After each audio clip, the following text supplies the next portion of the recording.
Hello दोस्तों, मैं प्रीति आज आप लोगों के लिए माता वैष्णो की यात्रा लेकर आई हूँ। मैं आपको आज यहाँ पे बताऊँगी स्टार्टिंग से लेकर एंड तक आपको माता रानी की यात्रा कैसे करनी है और कैसे करने हैं माता रानी के दर्शन। तो आइए स्टार्ट करते हैं।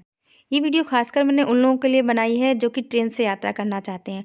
तो ट्रेन से आप डायरेक्ट कटरा आ सकते हैं, जैसा कि गवर्नमेंट ने अब कटरा के लिए डायरेक्ट ट्रेन चला दी है। तो आप ट्रेन कहीं से भी लेकर कटरा डायरेक्ट आ सकते हैं।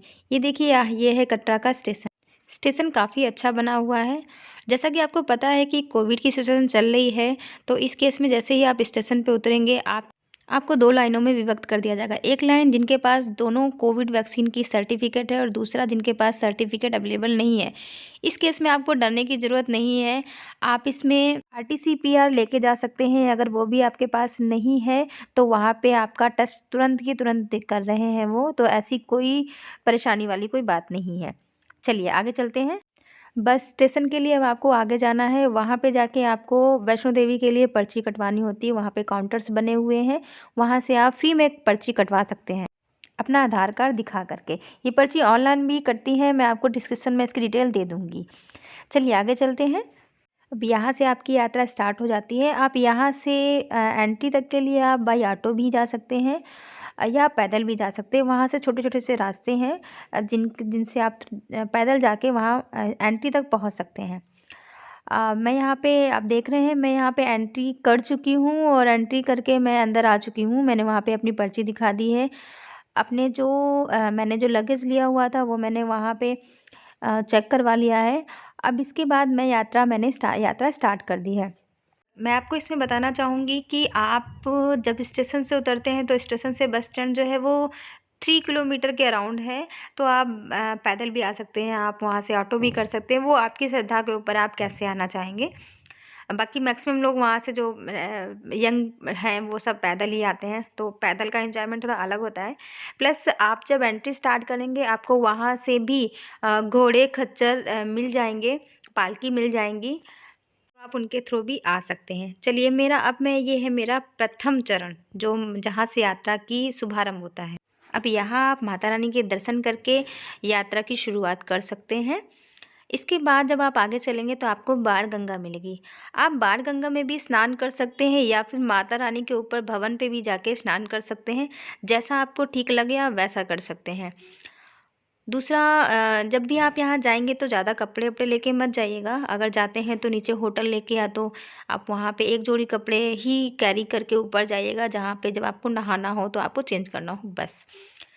अब इसकी क्योंकि चढ़ाई होती है, जो चढ़ने वाले लोग हैं तो थोड़ा-सा कंफर्टेबल नहीं होते हैं, और आप वहाँ पे आराम से पैदल चल सकते हैं। पैदल चलने का एक अपना अलग ही मज़ा है। आस-पास देखते हुए, एन्जॉय करते हुए आप जा सकते हैं।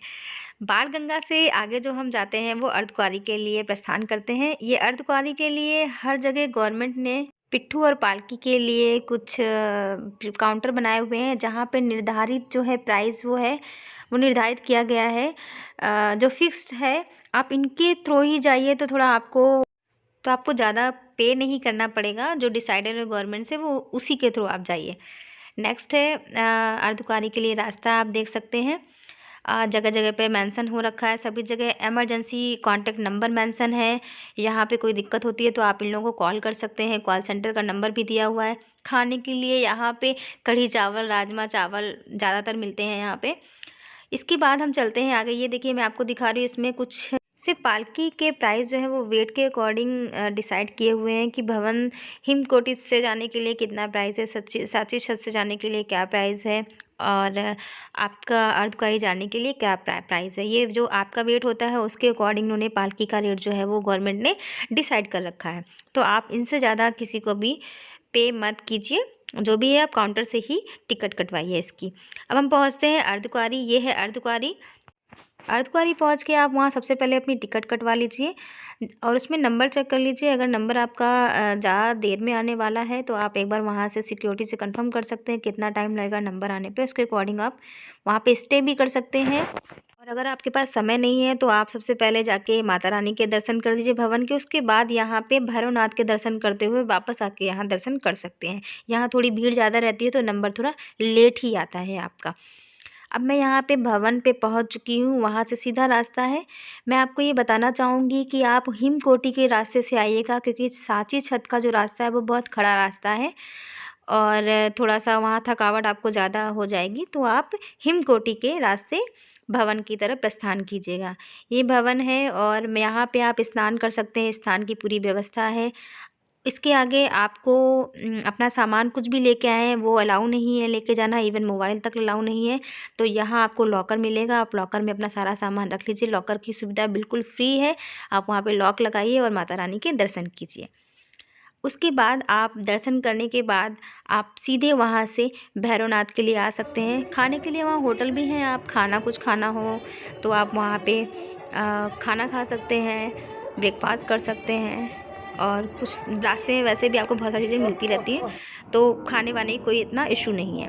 ये है आपका भैरवनाथ जी का मंदिर, आप देख रहे हैं सबसे ऊपर जाके है, ये भी थोड़ी खड़ी चढ़ाई है। तो बस आप यहाँ पे आइए, माता रानी के बाद भैरवनाथ जी के दर्शन कीजिए। यहाँ पे बालाजी भी बैठे हुए हैं, बहुत ही सुंदर नज़ारा होता है यहाँ का। इसके बाद आप वापस सांची छत के रास्ते आप अर्धकुंवारी के लिए आ सकते हैं। आप देख सकते हैं यहाँ पे जो लोग लेटे हुए हैं कंबल में, ये पूरी रात माता रानी के दर्शन के लिए वेट कर रहे हैं। यहाँ पे कंबल मिलते हैं जो कि आपको पहले स्टार्टिंग में 100 रुपीज़ देने पड़ते हैं एक कंबल के, और जब आप वापस करेंगे तो वो 100 रुपीज़ आपके वापस हो जाएंगे। ये कंबल आप किसी और को दे करके उनसे पैसे लेकर भी आ सकते हैं, वो जब वापस करेंगे तो उनको पैसे मिल जाएंगे। तो ऐसा कोई इशू नहीं होता, वहाँ पे सब कुछ आपको व्यवस्था मिल जाती है, रहने की व्यवस्था भी वहाँ पे अवेलेबल है। ये माता रानी का अर्धकुंवारी का सुबह 6:30 बजे का सीन है, बहुत ही सुंदर नज़ारा है यहाँ का। आप यहाँ माता रानी के दर्शन कीजिए और दर्शन करने के बाद आप वहाँ से वापस अपने स्थान के लिए आ सकते हैं। वापस आते हुए आप इंजॉय करते हुए आइए, पहाड़ों का मज़ा लेते हुए आइए। वहाँ पे जो बंदर हैं वो बहुत ऐसी एक्टिविटीज़ करेंगे जो आपको मनोरंजक भी लगेगा, और जो बंदर है काफ़ी शैतान भी हैं, तो कई बार आपके सामान भी खींच लेते हैं। जैसे कि अभी आप इसमें देखेंगे छोटा सा प्यारा सा क्यूट सा बंदर है। इसमें क्या हुआ था कि उसने पानी पीना था और उन्होंने पानी ज़बरदस्ती खींचा, हमारा ही बैग रखा हुआ था, उससे पानी की बोतल खींची और पानी पीने लगा उसको फाड़ करके। चलिए, खैर ये रहा सफ़र हमारा। अब यहाँ से आप देख सकते हैं, यहाँ से वापस आके आप स्टेशन के लिए आ सकते हैं, अपनी ट्रेन को पकड़ सकते हैं। आप लोगों को मैं एक चीज़ बताना चाहूँगी कि वहाँ से अखरोट या बादाम जो बंद होते हैं ना छिलके के अंदर, वो मत लेके आइएगा, क्योंकि वो दिखाते कुछ और हैं और आपको देते कुछ और हैं, तो वो कम्प्लीटली वेस्टेज ऑफ मनी है। हेलीपैड की यात्रा के लिए भी बता देती हूँ कि हेलीपैड की यात्रा के लिए आपको 1 महीने पहले ऑनलाइन बुकिंग करनी होगी। वो लिंक मैं डिस्क्रिप्शन में दे दूँगी, जहाँ पे आप जाके ऑनलाइन बुकिंग कर सकते हैं। माता रानी के दरबार आने के लिए जो पर्ची मिलती है बस स्टैंड से, वो और हेलीपैड दोनों की आप बुकिंग उस लिंक के थ्रू कर सकते हैं। यहाँ पे जो हेलीपैड है वो आपको सीधे माता रानी के भवन पे ही छोड़ेगा, तो आपको अर्धकुंवारी जाने के लिए या भैरव जी के जाने के लिए आपको पैदल ही यात्रा करनी पड़ेगी। इसका एक तरफ का जो किराया है वो 1800 कुछ रुपए है, और जाने के लिए आप वहाँ पहले भी कर सकते हैं, बाकी माता रानी के भवन पे काउंटर भी है। तो आशा करती हूँ आपको मेरी दी हुई जानकारी अच्छी लगी होगी। जय माता दी।